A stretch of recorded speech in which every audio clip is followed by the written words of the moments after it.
के दिन करबो तोहर इंतजार रे, तोहर इंतजार छौड़ा तोहर इंतजार रे। होलिया के रंग जैसे रंग जते प्यार रे, रंगे जते प्यार छौड़ा रंग जते प्यार रे।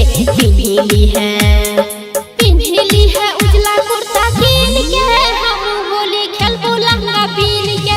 पिन्हली है उजला कुर्ता कीन के, हम होली खेलबो लहंगा पीन के।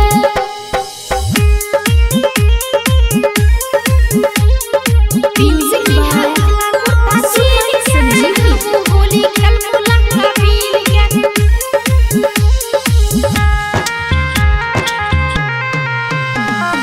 सारा राणा बोल के तू करिया इजहार रे, करिया इजहार